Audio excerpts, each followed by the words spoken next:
Hey there, fellow classic comic collectors. As always, I'm Scott Harris King, and in this episode, I've got an exciting big update for you. You may remember a few weeks ago, I sent in my own comic book to CGC to have some copies encapsulated and graded, including a sketch cover that I drew.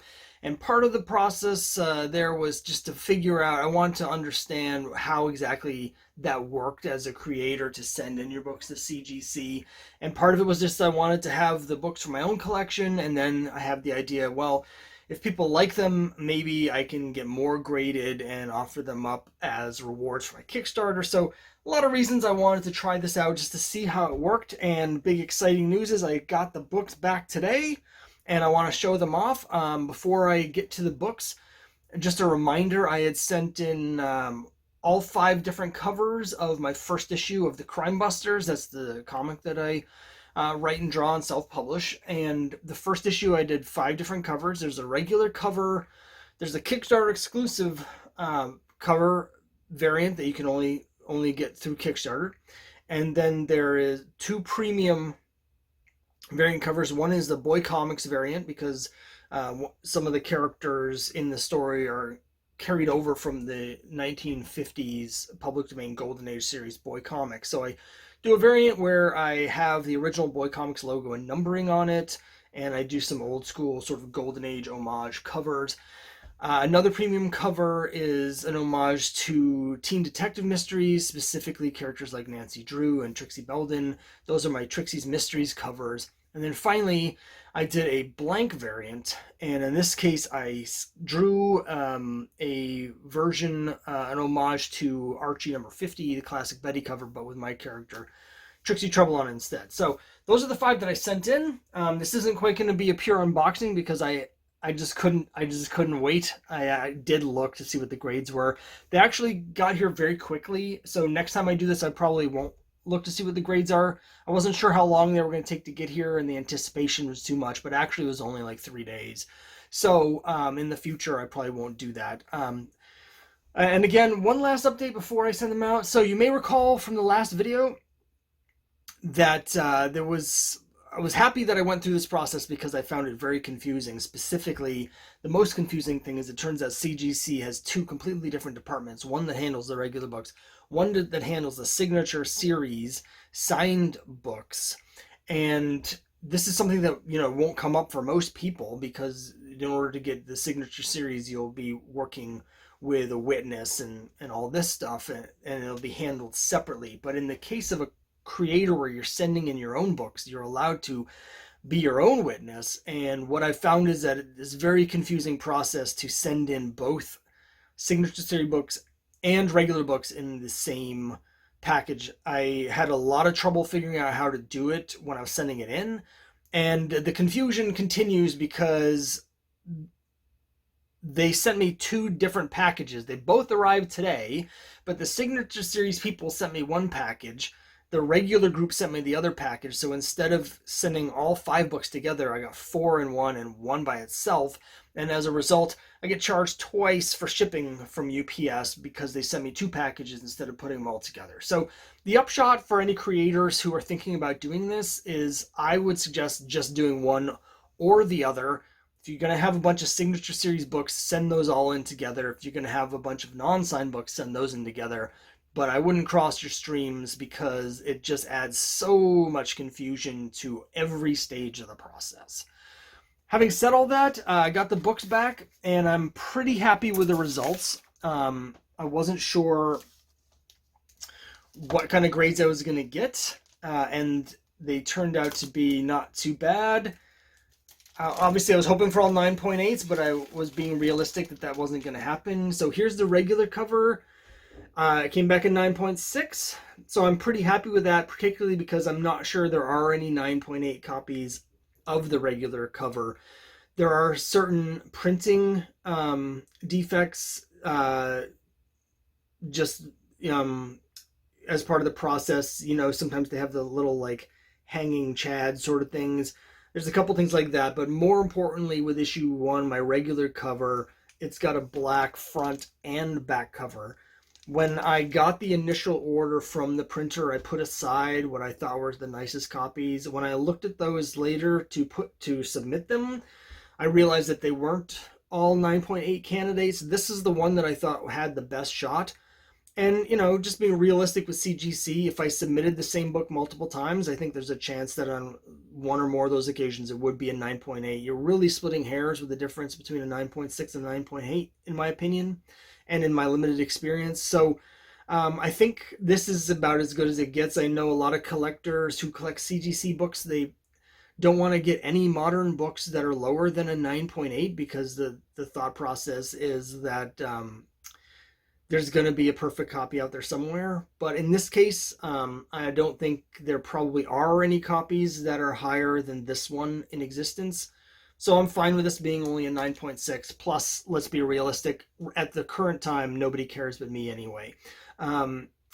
So this is probably going to stay in my collection. I had entertained some thoughts of offering these as Kickstarter rewards, but the tricky part is I can't really guarantee. I don't want to do any pre-sales like a 9.8 because I can't guarantee that I'll get any 9.8s. And as a result, I kind of need them in hand, and that makes it tricky. I can't really offer it as a Kickstarter reward for the current issue being published because I won't know until after, a couple months later. So anyway, it just doesn't really make a lot of sense. The exception being the sketch cover, which I'll show in a minute. I'll do that one last. Now, the other variants, they all have the same black back cover, so I knew that there was a chance that none of them would end up being 9.8s.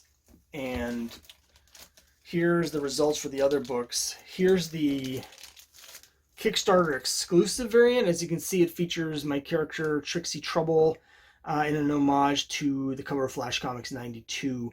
And again, a 9.6. I was hoping this would be a 9.8. I'm slightly disappointed. Again, I sent in the best copies, and with the cream, off-white color of the cover, I thought this had a much better chance of getting a 9.8, but unfortunately, that turned out to not be the case. I got another 9.6 on that one.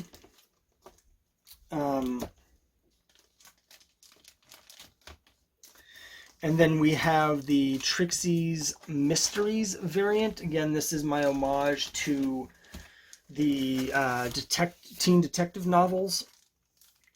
As you can see, I did this in the style of the Nancy Drew novels. It's also an homage to the Cover Detective 395, and again, I got a 9.6 on this.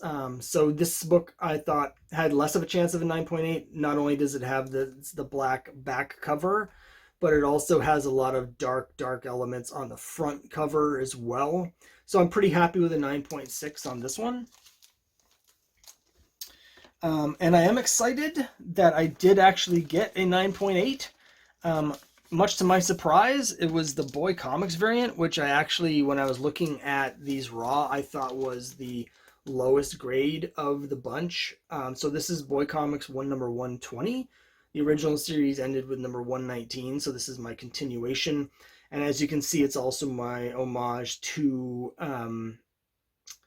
the cover of Captain America Comics number 3 by Alex Schomburg. So I'm really excited to have a 9.8 copy of this. Again, I didn't think this was going to be a 9.8, so it's a little surprising. This is the one that I thought for sure was only going to be a 9.6, whereas the other ones I thought had a chance at a 9.8. But what do I know? So I am really happy to have at least one of these in a 9.8. I actually got a second one in 9.8, and that's the sketch cover, so I'm really excited for this. And here it is.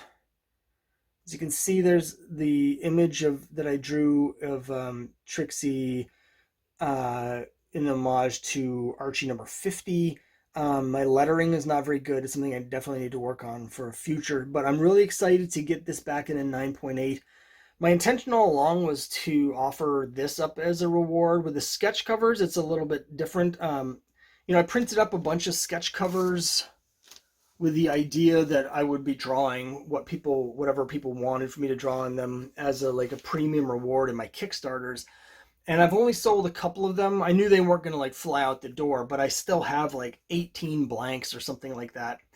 because I'm only selling like one for each Kickstarter campaign. So I thought, well, what if I draw them in advance, some of these classic homage covers, get them CGC certified and offer them up. Honestly, now that I have it in hand, I kind of don't want to get rid of it because it's really cool to have this 9.8.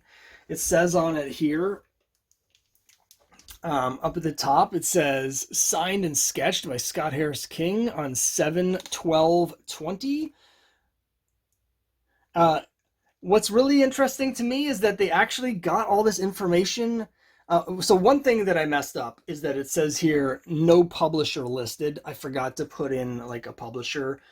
I use Crimebuster Comics is what I've been calling my quote unquote company, but I didn't put that anything. So it says no publisher listed, but they do have all of these notes on there. On this side, it says Scott Harris Story and Art, because of course I did this before I got married, so it had my maiden name, if you want to call it that. So it says Scott Harris Story and Art, and then in the other corner, it says first appearance of Trixie Trouble, Vera Veritas, Officer Joe Jones, and Chief John O'Brien, partial blank cover, because I didn't draw the back. I don't know where they got that from. All of that information is correct, but I didn't put any of that on the paperwork. So they either read the comic, or more likely they went to my website where I have little bios of the characters and got that. I don't know, but I didn't put any of that in there. I mean, they also possibly could have looked up the copyright information for this, because I did copyright the story here, and I had to list that some of these were original creations and some were public domain when I did that. But it was really cool to see that, listed on the cover. First appearance of Trixie Trouble. It also says Miss Grady and Vera. So Miss Grady's not quite as important, but first appearance of Trixie, first appearance of Vera, those are what I would note as for the Crimebusters universe as actually important to note on here. So that's really cool. So it's really neat. And again, it's just really cool to have my own book here in the CGC 9.8 signature series. So now I'm really on the fence. I'm like, maybe I should just hold on to this for myself. On the other hand, I probably will put it up as a really high tier premium reward in my next Kickstarter. If someone buys it, great. If someone doesn't, I get to keep it. But also it'll let me know whether there's a market for it. And since I have all these other blanks, I can always draw more. I'm really happy with the way this came out. And it's really nerve-wracking drawing these covers, because if you screw something up when you're working in marker like this, you just screwed it up. This is the second one of this I did, and the other one I didn't even get to the drawing. I screwed up coloring the logo. So I put that aside. I might be able to fix that, but I need a different concept for the drawing. So yeah, I'm really excited to get these. Again, I was hoping they would all be 9.8s, but the 9.6s are fine, and I don't think, again, that the normal rules for collecting where you only want a 9.8 if it's a modern really apply here, because I don't think there are any better copies of these. It's possible someone could submit their copies and they could get a 9.8, just because the difference between a 9.6 and a 9.8 is kind of arbitrary, and you catch them on a different day, it might be different. But I'm sure nobody has nicer copies than my copies. So this is about as good as it gets, and I'm really excited to have these. So yeah, I'm just going to show you the regular one again as we sign off here. Thanks very much for watching. Here's my regular edition. I'm actually completely sold out of the first print regular cover. I've sold out of the Boy Comics cover. Actually, I'm sold out of all of these except the blanks, now that I mention it. I have second print variants of all of them that are still available. But that also limits my ability to do this. Like if someone is like, oh, I really want a CGC copy of that book. Well, I can't do that because there aren't any. They're sold out. But yeah, it's really exciting. So thanks very much for watching. I'm just rambling at this point. I'm going to link, of course, to my previous video. If anybody has any questions about the process of getting your own books done, I did do a previous video, but please leave the questions in the comments below, and I'm happy to answer them. And thanks very much for watching, and I'll see you next time.